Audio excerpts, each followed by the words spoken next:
नमस्कार साथियों।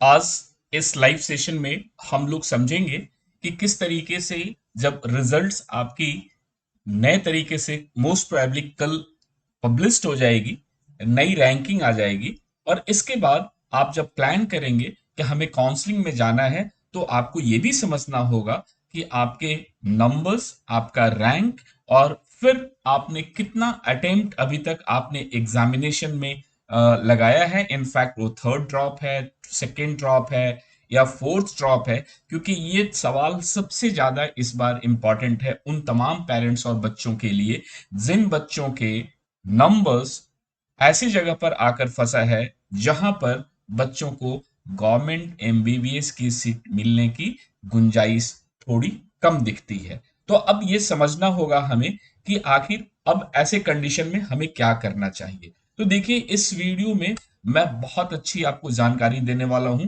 और ये जानकारी आपके करियर से रिलेटेड, खासकर अगर आपका फर्स्ट ईयर का ड्रॉप रहा होगा, सेकेंड ईयर का होगा, थर्ड ईयर का होगा या यानी कि इनफैक्ट थर्ड अटेम्प्ट होगा या फोर्थ अटेम्प्ट होगा। इन सारे कंडीशंस में आपको ये जरूर सोचना है कि आखिर हमें क्या करना चाहिए, क्यों इस तरीके से काउंसलिंग में आपको स्टेट की काउंसलिंग में जाना होगा कि ऑल इंडिया काउंसलिंग में जाना होगा, या फिर जो आपके नंबर्स हैं उसके नंबर्स के हिसाब से भी देखना होगा कि आपके लिए बेस्ट ऑप्शन क्या हो सकता है। देखिए, कल की वीडियो के बाद तमाम पेरेंट्स और बच्चों के टेक्स्ट भी आए हैं, व्हाट्सएप भी आए हैं, मैंने देखा है। इनफैक्ट मैं आपको बताऊं, कॉल करने से बात उतनी नहीं बन पाती है क्योंकि सारे कॉल्स मैं नहीं ले पाऊंगा। लेकिन एक चीज मैं आपको बता दूं, ये जो वीडियो मैं आपको आज बता रहा हूं इसमें कंटिन्यूअसली आप लगे रहिए साथ में, तो आपको आइडिया लगेगा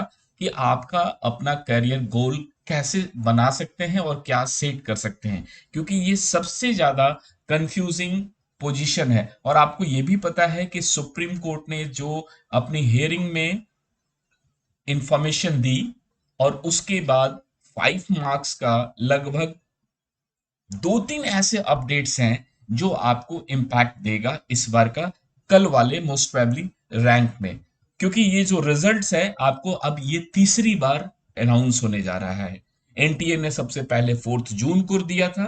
4 जून के बाद आपको पता है कि 1563 बच्चों के फिर से एग्जामिनेशन हुए थे और उन बच्चों के जब रैंकिंग में चेंजेस आई, फिर आपके रैंक्स निकल कर सामने आए और अब फिर से एक बार जब फिजिक्स वाले का, यानी कि एक ऐसा क्वेश्चन जिसके दो ऑप्शंस थे जिसमें से एक ऑप्शन को सही माना गया और क्योंकि एनटीए ने दोनों आंसर्स को सही माना था तो बहुत सारे बच्चों की रैंकिंग ऊपर चली गई थी। और इसके बाद आपको पता है कि 61 टॉप रैंकर्स हो चुके थे जिनके पास परफेक्ट स्कोर था 720 आउट ऑफ 720। लेकिन जैसे ही एनटीए ये लगभग 4 लाख बच्चों के ऊपर रिजल्ट्स पे इम्पैक्ट आने वाला है, यानी कि उनके 5 नंबर माइनस हो जाएंगे लगभग 4 लाख स्टूडेंट्स का। तो ऐसे कंडीशन में क्या होगा कि अब यहां पर 61 जो कैंडिडेट्स हैं, 61 कैंडिडेट्स में से 44 कैंडिडेट्स जो परफेक्ट स्कोर करने वाले थे वो खत्म हो जाएंगे, यानी कि उनका नंबर हो जाएगा 715। और फाइनली अब हो जाएंगे आपके टॉप स्कोरर, यानी कि परफेक्ट स्कोर्स पाने वाले 17 बच्चे, यानी कि 720 नंबर स्कोर करने वाले फाइनली नीट 2024 में आपके हो जाएंगे सिर्फ 17 बच्चे, 17 स्टूडेंट्स ही रह जाएंगे। और ये जो 5 नंबर्स माइनस हो रहा है इसके बाद बहुत सारे बच्चों के नंबर्स वेरी करेंगे। नंबर्स वेरी करने का मतलब है कि 4 लाख बच्चों के तो 5 मार्क्स माइनस हो जाएंगे और इसके अलावा बहुत सारे बच्चों के रैंकिंग में भी इम्पैक्ट पड़ेगा। लेकिन मैं आपको एक चीज बताऊं, क्योंकि जो एनटीए ने सुप्रीम कोर्ट में बोला था कि इस पर्टिकुलर फिजिक्स का जो क्वेश्चन था, 9 लाख बच्चों ने सही आंसर दिया था और 4 लाख बच्चों ने गलत आंसर दिया है एज पर आईआईटी दिल्ली का जो फाइनल आंसर है। तो 9 लाख बच्चों के नंबर्स तो ऑलरेडी एड ऑन होके आए हुए थे, उसमें कोई चेंजेस नहीं होनी है। हाँ, उन बच्चों के रैंक्स जरूर चेंज होंगे, क्योंकि ये जो 4 लाख बच्चे हैं जिनके 5 नंबर माइनस होंगे, और उसमें भी आप देख लीजिए कि 5 नंबर माइनस होने का मतलब है टॉप स्कोरर्स में भी आपके लगभग 44 बच्चे माइनस होने जा रहे हैं, 44 बच्चे माइनस हो रहे हैं। तो इनफैक्ट आप मान सकते हैं कि ये एक ऐसा आंसर है जो ऐसा नहीं कि सिर्फ बॉटम परफॉर्मर या जो एवरेज परफॉर्मर्स थे उनके ही नंबर्स खराब रहे होंगे, या उन्होंने गलती से ये क्वेश्चंस को अटेम्प्ट किया है। यानी कि टॉप स्कोरर से बॉटम स्कोरर्स के बीच में वो तमाम बच्चे होंगे 4 लाख वाले, जो उनके नंबर्स 5-5 नंबर माइनस होंगे। तो ये 5-5 नंबर जब माइनस होंगे तो आपको पता है क्या होगा, इसका इम्पैक्ट ओवरऑल सारे बच्चों के रैंकिंग पर फर्क पड़ने वाला है। और आपके नंबर शायद अगर नहीं चेंज होंगे, क्योंकि अगर वो फिजिक्स का क्वेश्चन आपका अगर सही है, ऑप्शन सेकंड आपने ही चूज किया है, तो ऐसे कंडीशन में आपके नंबर्स ना चेंज हो, लेकिन आपकी रैंकिंग में चेंज बहुत आएगा। तो रैंकिंग का चेंजेस और ओवरऑल आपको पता है कि नीट यूजी अपना रिजल्ट, रिवाइज रिजल्ट बहुत जल्द डिक्लेयर करने वाली है। होपफुली कल आ जाना चाहिए।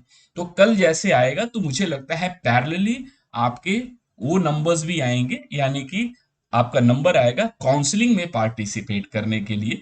तो काउंसलिंग में पार्टिसिपेट करना और उससे पहले आपके नंबर्स का आना, और आपको पता है जो मैंने अभी आपको बताया कि 715 नंबर्स आ जाएंगे, और 14 बच्चों का यहां पर इंडिकेट कर रहा है कि 14 बच्चे आपके 720 इस नंबर स्कोर करेंगे। तो ये कुल मिलाकर आपका स्टैटिक्स होगा, और आने वाले रिजल्ट से आपकी रैंकिंग भी चेंज हो जाएगी। लेकिन अब सवाल आता है कि अगर आपके रैंकिंग चेंज हो जाते हैं तो ऐसा बहुत कुछ बेनिफिट्स आपको डायरेक्टली नहीं मिलने वाला है कि आप सोच रहे हो कि आपके इस 4 लाख बच्चों के 5 नंबर्स माइनस होने के बाद आपको बहुत ज्यादा लॉटरी लग जाने वाला है, और आपके करियर में बहुत ज्यादा उछाल आने वाला है। जो कल तक आपको लग रहा था कि गवर्नमेंट की एमबीबीएस सीट नहीं मिलने वाली है, आज आपको मिल जाएगी। तो माय डियर फ्रेंड, बच्चों, आपसे मेरा यही रिक्वेस्ट है कि बहुत ज्यादा चीजें चेंज नहीं हुई हैं, क्योंकि एग्जाम रीनीट नहीं हो रहा है। और आपको मैं बताऊं कि ये जो फिजिक्स का आंसर्स को निकालना, ये उन्हीं बच्चों के ऊपर में इम्पैक्ट पड़ रहा है जो ऑन एन एवरेज मेहनत करके बच्चे जिन्होंने अपना नंबर्स लाया है। गलत तरीके से जो बच्चे सिस्टम में अगर होंगे, उन बच्चों के निकलने का अभी तक कोई टूल्स बाहर नहीं आया है जिससे कि मेन प्रॉब्लम्स, रैंकिंग का इन्फ्लेशन ठीक हो जाए। चलिए, उससे कोई मैटर नहीं है, उस पर कोई डिस्कशन नहीं है। अब हम लोग बात करते हैं कि यदि आपका जब कल ऑल इंडिया रैंक आ जाता है, तो कल के ऑल इंडिया रैंक से, ऑल इंडिया रैंक अगर आ गया और ऑल इंडिया रैंक के बाद आप काउंसलिंग के लिए, अब आपको मैं ये बताऊं कि कल मैंने बताया भी था कि ऑल इंडिया काउंसलिंग और स्टेट काउंसलिंग, आप थोड़ा ध्यान से समझने की कोशिश कीजिए, फिर मैं आपको बताऊंगा कि आप किस तरीके से डिसीजन ले सकते हैं। स्टेट काउंसलिंग, अब ये देखिए इसमें क्या है कि स्टेट काउंसलिंग और ऑल इंडिया काउंसलिंग, आप सभी को पता है कि ऑल इंडिया काउंसलिंग 15% सीट्स के लिए गवर्नमेंट की सीट्स पर, गवर्नमेंट के कॉलेजेस के लिए, और 85% सीट्स के लिए स्टेट काउंसलिंग की जाती है। ये क्लियर हुआ। अब आपको मैं बताऊं कि अगर ऑल इंडिया काउंसलिंग से 15%, यानी कि अक्रॉस इंडिया की सीट्स पर, चाहे जितने भी मेडिकल कॉलेजेस हैं इंडिया में गवर्नमेंट की किसी भी स्टेट में, उसका तो आपने ऑल इंडिया काउंसलिंग से टारगेट करेंगे। दूसरी बात आएगी,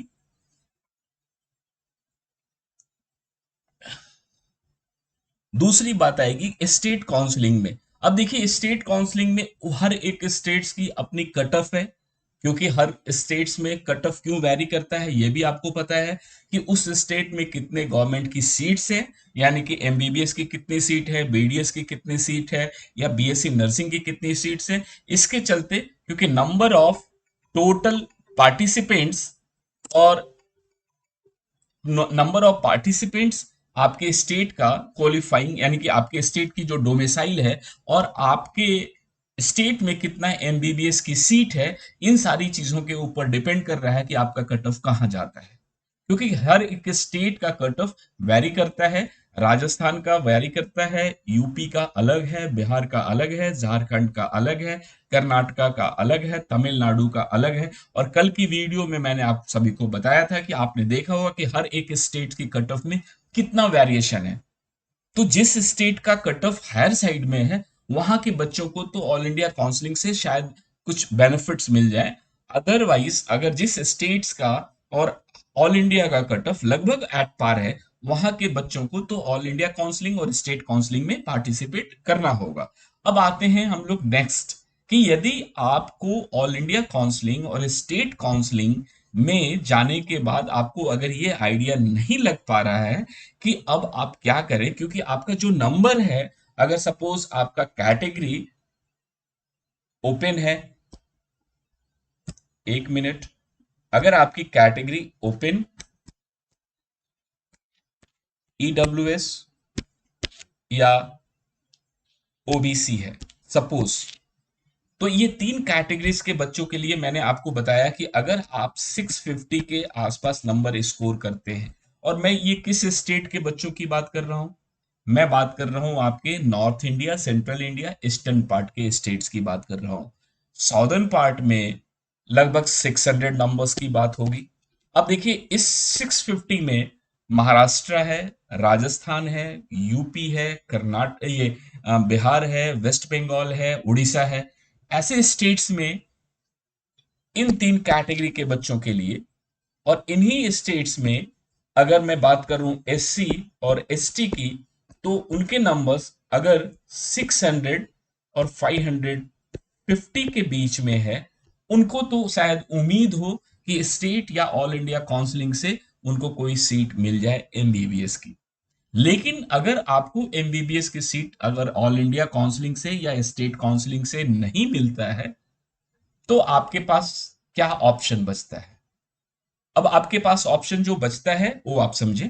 इसके बाद आपके पास ऑप्शन दो ही बचता है, या तो आप यहां से स्किप करें, और स्किप करके आप बीडीएस,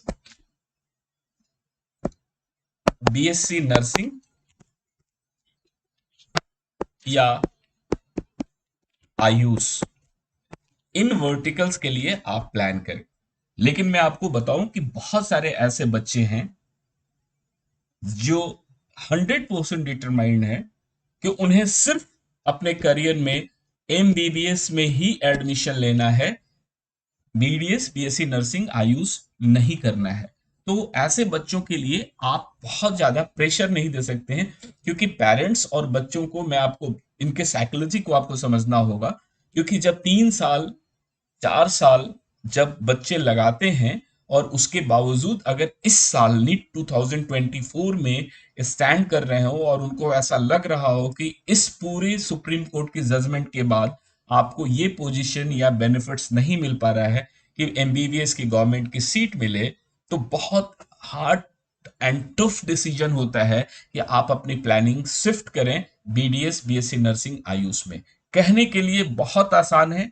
बहुत सारे ऐसे बच्चे या पेरेंट्स कहते हैं कि भाई एमबीबीएस नहीं मिलता है तो आपको बीडीएस में स्विच करना चाहिए, या बीएससी नर्सिंग में स्विच करना चाहिए, आयुष में स्विच करना चाहिए। बट प्रैक्टिकली बहुत हार्ड है, ये पॉसिबिलिटीज जिसकी बहुत टफ है, ये डिसाइड करना कि हम लोग अगर एमबीबीएस हमें नहीं मिलता है, किसी कारण से सिस्टम में प्रॉब्लम आ जाए या कुछ आपके नंबर्स थोड़े कम रह गए, तो ऐसे केसेस में बीडीएस, बीएससी नर्सिंग, आयुष में जाना संभव, मतलब बहुत ही टफ डिसीजन होता है। तो अब ऐसे कंडीशन में आपको क्या करना होगा?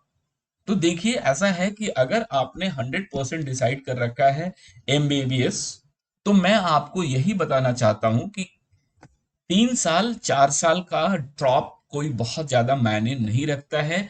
मेडिकल की फील्ड में यदि आप 1 साल और अगर लगाते हैं, और आप अगर कंफर्म है कॉन्फिडेंट हैं कि आप आने वाले समय में अच्छा नंबर स्कोर कर लेंगे। क्योंकि देखिए इस बार इतनी प्रॉब्लम्स आई हैं क्योंकि सुप्रीम कोर्ट ने क्या डिसीजन दिया है इसके ऊपर मैं बहुत ज्यादा एनालिसिस करनी नहीं है, लेकिन एक चीज ध्यान रखेंगे कि जब कंप्लीट डिसीजंस आएंगी, कॉपी आएगी, तो उसमें बहुत सारे ऐसे गाइडलाइंस जरूर होगी कि एनटीए की जो वर्किंग स्टाइल है उसमें फर्क लाना होगा, उसके चेक एंड बैलेंसेस का जो कंडीशन होगा वो डिफरेंट होगा, और जिससे कि नीट 2025 में बच्चों को बेनिफिट्स जरूर मिलेगा। ये ध्यान रखिएगा क्योंकि इस बार अगर जो भी हुआ है ये आप उसको विश और अमृत की तरह एक्सेप्ट कीजिए, इसमें कुछ भी आप कर नहीं सकते हैं और आपको इसी रियल फैक्ट्स के साथ आगे बढ़ना है। लेकिन मैं आपको बताऊं कि सुप्रीम कोर्ट जरूर ऐसा गाइडलाइंस,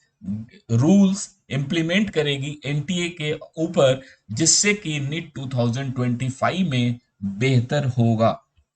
और मैं आपको यह भी बता दूं कि इस बार की काउंसलिंग, इस बार का नंबर्स और रैंकिंग जब जब मैं आपको बताऊंगा तो मेरे कहीं ना कहीं एक बैक ऑफ माइंड में वो बात बिल्कुल हंट करती रहेगी कि आखिर इस बार की रैंकिंग का इन्फ्लेशन इतना क्यों हुआ।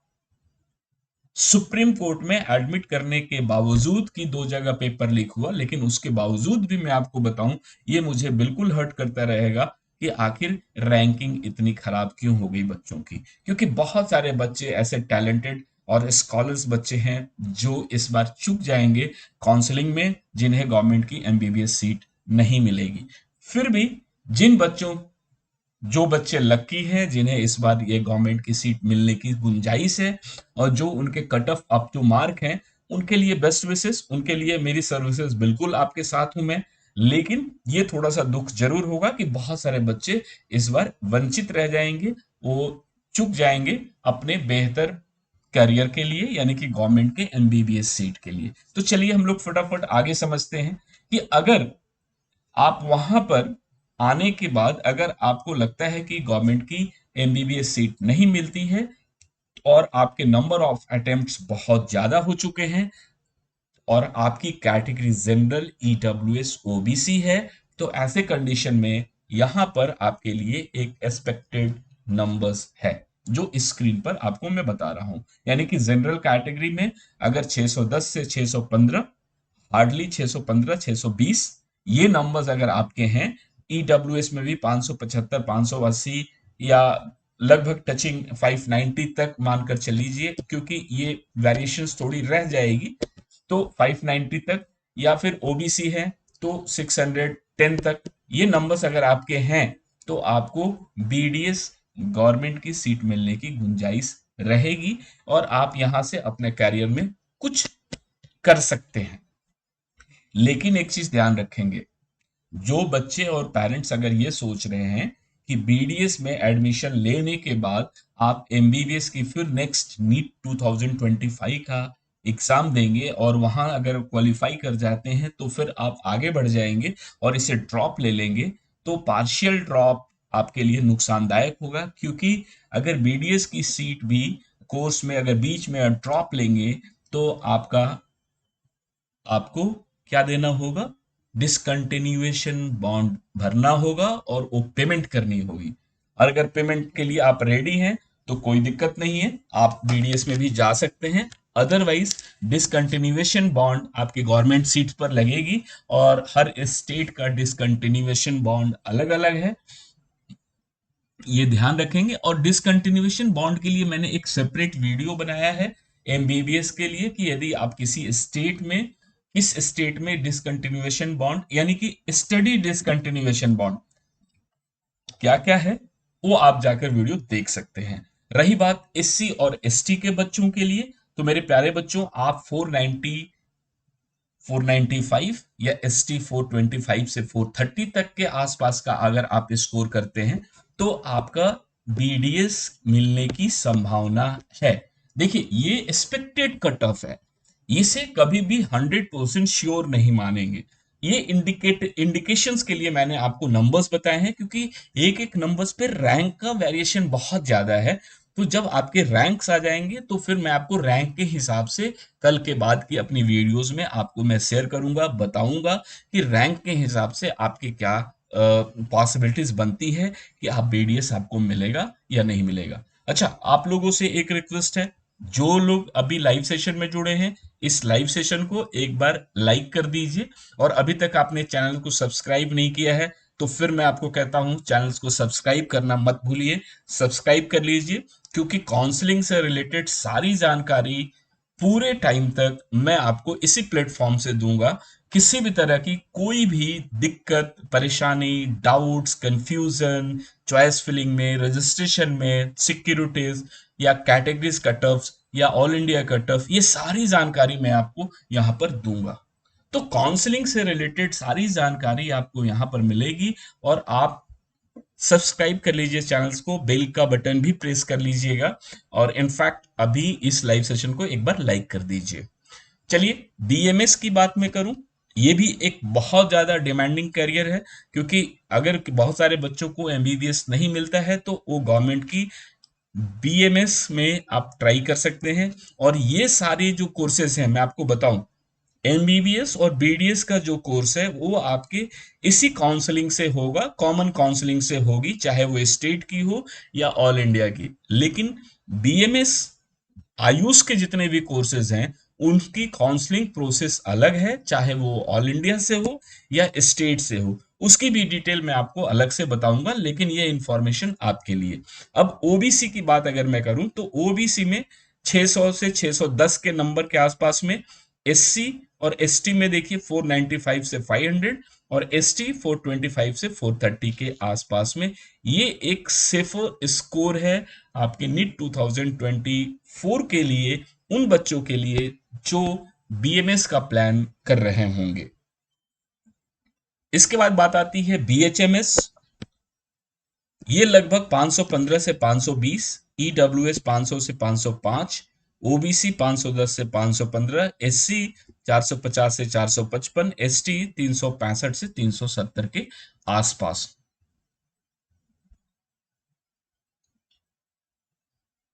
और ये है बीयूएमएस। बीयूएमएस आपको पता है, यूनानी medicine.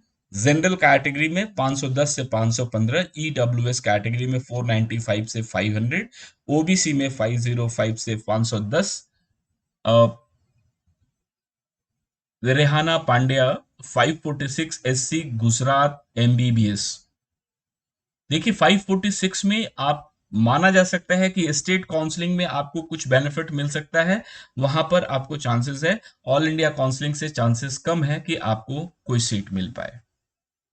Jyotiraj sir, please reply 555 EWS from Bihar, any chance for BDS. EWS में 555 पर चांसेस नहीं है ज्योतिराज, बिल्कुल चांसेस नहीं है। बिहार के लिए तो बिल्कुल मैं आपको बताऊं कि चांसेस नहीं है। एक तो बीडीएस में सीट्स कम है, इसलिए चांसेस नहीं है, इस बार नहीं है। अदरवाइज ये नंबर आपका बहुत अच्छा था, इस नंबर पे बिल्कुल आपको मिलता है, लेकिन इस बार की जो रैंकिंग सिस्टम है और जो कट ऑफ्स आएंगी वो आपके हिसाब से इस बार नहीं मिलेंगी। 660 जीएमसी महाराष्ट्र बिल्कुल मिलेगा इस बार आपको, टेंशन ना लीजिए, 660 में मिलेगा। बहुत निराश नहीं होने की जरूरत है, आपका कौन सा अटेम्प्ट था उसके हिसाब से देख लीजिए आपको क्या डिसीजन लेना है। अगर आपने एक या दो ही अटेम्प्ट रहा होगा तो आपको नेक्स्ट टाइम प्लान करना चाहिए। मृणालिका सिंह यूपी 622, कैटेगरी आपकी क्या है मृणालिका?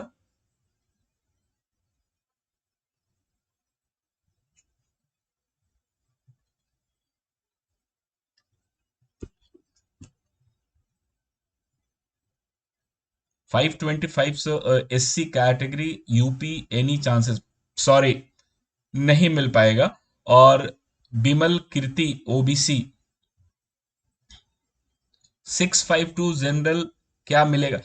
देखिए 652 आपके कौन से स्टेट से हैं? जनरल है बिल्कुल परफेक्ट है, लेकिन कौन से स्टेट से हैं, ये ज्यादा।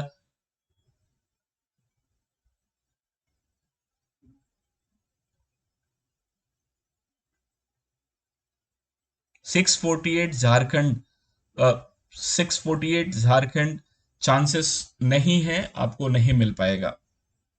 जनरल कैटेगरी 648 झारखंड चांसेस बिल्कुल कम है। 622 मृणाल का ओबीसी यूपी नहीं चांस है, नहीं मिल पाएगा। जनरल कैटेगरी 665 टू 570, 5655 से, EWS 510 to 515, OBC 560 to 565, SC 485 to 490, ST 455 to 460। ये है आपका वेटरनरीज के लिए ऑल इंडिया स्कोर्स में कट ऑफ की बात कर रहा हूं मैं। अब आप देखिए कि एक्सपेक्टेड कट ऑफ जो मैंने आपको कल वीडियो में बताया था, उसके हिसाब से आपको अपने रैंक्स चेक कर लेना चाहिए। और मैं आपको ये भी बताऊं कि ऑल इंडिया में ये जो नंबर्स आपको स्क्रीन पर दे रहा हूं, रैंक के हिसाब से कल की रिजल्ट्स आ जाएंगी। उसके बाद मैं आपको बताऊंगा कि general category, EWS, OBC, SC, ST में क्या नंबर सेफ होगा। आशीष वर्मा 666 रैंक, 16,000 ओबीसी यूपी, आपको चांसेस है मिल जाएगा। जीएमसी मिलेगा, सेकेंड या थर्ड राउंड में मिलेगा। 691 एम्स गोरखपुर, शायद इस बार चांसेस कह सकता हूं कि है, मिलना चाहिए। अदरवाइज पहले तो बहुत अच्छा रैंक था ये आपका।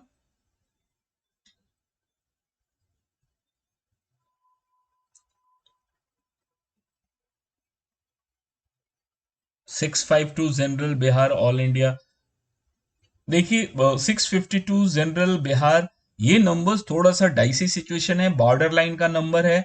चांसेस, इसकी probability last last mop up तक हो सकता है, अदरवाइज थोड़ा सा डाइसी सिचुएशन है। तो 660 के आसपास में कट ऑफ जाएगा बिहार का।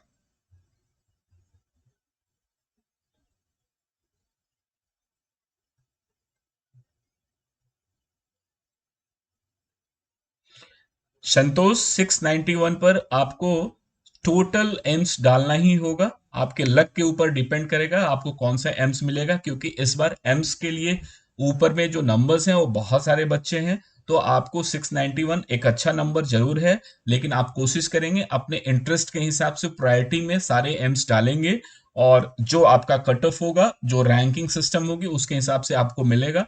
उम्मीद बिल्कुल है कि आपको एम्स मिल जाए। 644 मार्क्स पर Uttarakhand general any chance. UK के बारे में आप लोगों को मैंने कल वीडियो में बताया था, आप वहां जाकर एक बार चेक कर लीजिए, वैसे चांसेस है कि आपको इस बार मिलेगा। राइट, तो ये आज का इंफॉर्मेशन जो मैंने आपके साथ शेयर किया, ऑल इंडिया कट ऑफ और स्टेट कट ऑफ, ये भी आपको मैंने कल वीडियोस में बताया था। और आज आपको मैंने बताया बीएमएस के बारे में, बीएचएमएस के बारे में, बीयूएमएस के बारे में, और वेटरनरीज के बारे में। तो कुल मिलाकर आपके पास ये पूरी जानकारी हो गई कि आपके पास यदि नंबर्स कम हैं तो आपको अल्टरनेट वे में कहाँ जाना चाहिए, और अगर आपके नंबर अच्छे हैं तो अपने हिसाब से काउंसलिंग में पार्टिसिपेट करेंगे।